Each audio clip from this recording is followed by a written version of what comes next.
Now, there's somebody here today to show you an eye-opening demonstration about the water we drink and this remarkable machine from Japan. His name is Bob Gridelli. Hey, Bobby, thanks for stopping by. Thank you, Pat. Why don't you take over? Great, I will. So I want to welcome everybody, and I'm going to go into the demonstration here, and I'm going to show you the 3 unique properties of this water and why it's so very special. The first property I'm going to show you is what's called the ORP, which stands for the oxidation reduction potential. And we're going to show you that with a meter that shows whether a liquid has a positive ORP or a negative ORP. And if it has a positive ORP, that means it's bad for you, or it's oxidizing, or aging, or rusting. We all know what that is, right? And so if it has a negative ORP, that's what makes it a powerful antioxidant. So what we're going to do right now is I'm going to pour some of these liquids first. And we're going to start with Dasani. And these are, we just put together an array of liquids that most people drink, right? Did you drink any of this? Dasani? How about Aquafina? Yes. I think I used to drink all of these. And how about Smart Water? Yes? My holistic doctor gave it. Your holistic doctor. Okay. I'll show you what I call it in a little bit. How about the Arrowhead sparkling water? Yes? Anyone like that water? They have different flavors. That's why I kind of like those, all the flavors. Actually, this was my favorite water. It's called Alive. In a second, you'll see what I call it. How about sports drinks, Gatorades? Yes, everybody like those? I used to drink a lot of sports drinks because, you know, you see athletes drinking it, so it must be good for us. How about sodas? Do any of you drink sodas? Not anymore. Okay, and this is just tap water. Anybody drink tap water? Occasionally. And then this is Kangen water. Okay, so this is the pinpoint ORP meter. Now we're going to test the ORP of the Dasani. So notice Dasani is over 215 right now. Now we go to the Aquafina. How's the Aquafina? Go over 220 and climbing. How about the Smart Water? Over 230 and climbing. How about Arrowhead? Over 315 and climbing, getting worse. Alive Water. This was one of my favorite ones. 400, now I call it dead water. How about Gatorade? Any of you drink Gatorade?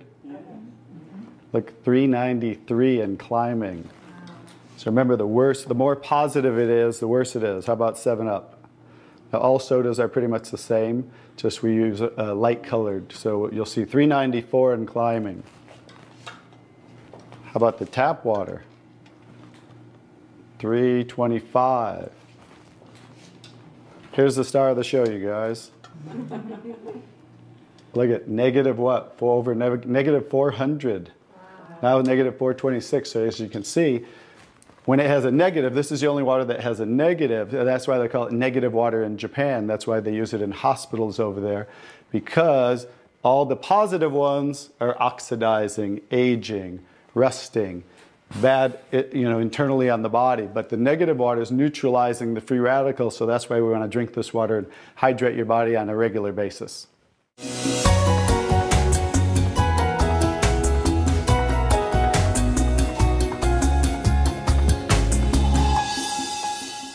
The next property I'm going to show you the water is, we're going to go over here and we're going to test these waters for the pH of the water. So pH stands for potential hydrogen. And we have a little chart here where I'm going to show you, and we're going to put a few drops in these waters. And we're going to show whether they are on the acidic side or the alkaline side. And we'll just put a couple drops in each one of them.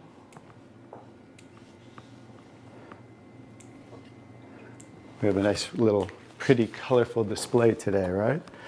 And we'll kind of stir these up real quick so you can get a better look, and then I'll show each one of them.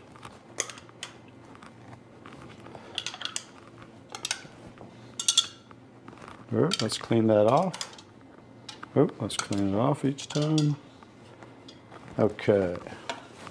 So let's go start here with the Dasani water, and we'll use this pH chart here and show. So the Dasani is what? Very acidic. On the acidic side, right? How about the Aquafina? Also acidic. How about the Smart Water? A little better, but still acidic, right? How about the Arrowhead Sparkling? Oop. Very acidic. How about the Alive Water? Very acidic. That's why I call it dead water now. How about the Gatorade? Oh, Very acidic. Also very acidic. And how about the 7-Up? very acidic. Bet you didn't know you were drinking so many acidic things, did you? How about tap water? So right around neutral, right? So tap water is always going to be neutral to slightly alkaline because it's federally regulated by the government. So besides, you know, the chlorine, the fluorides, they put lye in the water, which is a pH of 14, very alkaline, to raise the pH of our city water, the tap water, because if it were acidic, it would rust the pipes. So I don't think they're concerned about our pipes. They're concerned about the city pipes. So that's why it's always going to be in that range. So let's move on to the Kangen water. Now here's the star of the show. What is the Kangen water? Very alkaline, right? So with a touch of a button, we can change the alkalinity, and this one is 9.5 pH. So we all know that we should be slightly alkaline, right? Our body, because we're over 75% water. Unfortunately, look what we're drinking today, and the foods we're eating, and the air we're breathing. And so when you drink this water on a regular basis, just think about your bodily fluids, right? Now watch what happens. What did we just do? Just with a little of the water, we neutralize that and raise the pH of the water. We'll go to the Aquafina. Notice. How about the Smart Water? Notice I'm just putting in a little bit, right? So imagine when you're drinking this on a regular basis, what happened to the Arrowhead water? Oh, it didn't even. It was struggling, and then it went right back to acidity. That's because it's very acidic. Notice the Alive Water. No change. How about the Gatorade? Also no change. How about the 7-Up? So now we'll go over to the tap water. Notice it changed pretty easily, right? So now when you're drinking this water on a regular basis, that's what it's going to help your body to do to balance your pH. Now, I'm going to take the 7-Up here. Now it's already diluted, right? Watch what happens. Now think about you're drinking this on a regular basis. Watch what happens when we just add a little bit of that. Notice it takes it right back to an acidic state, just with a few drops. If you're drinking these things, ladies, and these are all pretty much in the same range, watch the Kangen water. Wow. We just destroyed the Kangen water with a little bit of diluted soda. If you're drinking sodas, this is right around the pH of about 2.5, which makes it about 50,000 times more acidic if you were starting over here at the neutral point. So that's how acidic it is. And I'm just going to show you real quick. This came from Wellness Magazine. And it says, what does it show the equivalent of soda is? Battery acid. It shows soda equals battery. Your battery in your car, the acid level of the battery in your car equivalent to soda. So imagine, if we want to stay on the alkaline side, you definitely don't want to drink anything like this, right? So as you can see now, that's the second property of the water that makes Kangen water so very special and why you want to be hydrating your body on a regular basis.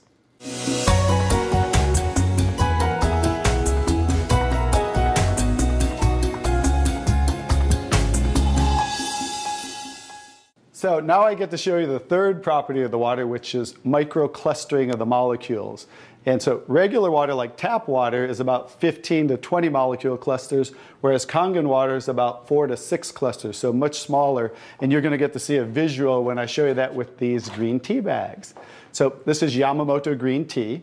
It's a tea that I like. And so we're going to go ahead and put one of these in here in the first cup. And what do you have to normally do to make tea? You have to heat the water. So we're going to take room temperature tap water. And notice what's happening. Nothing. It's not making tea, is it? That's because you have to boil the water to make tea. So we're going to take another tea bag and we're going to take the Kangen water. Notice what happens. What's happening to that tea bag? It's making tea instantly. Watch what happens when I go to pour again. Instant tea, right? The smaller molecules are penetrating the tea bag and drawing the tea out of the tea bag. Okay, let's take one. How about if we go back to tap water?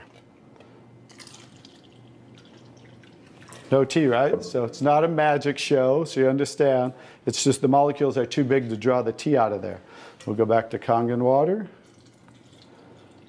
Notice how it's drawing tea out of the tea bag. And notice this tea bag's still struggling over here, right? So let's take it back over here and let's see if we can get tea out of it. Notice instant tea with the Kangen water. So I think you can understand with the microclustering of the molecules being 4 to 6 clusters, much smaller, how it's drawing the tea out of the tea bag. Now imagine when you're drinking this water on a regular basis, it's hydrating the body better.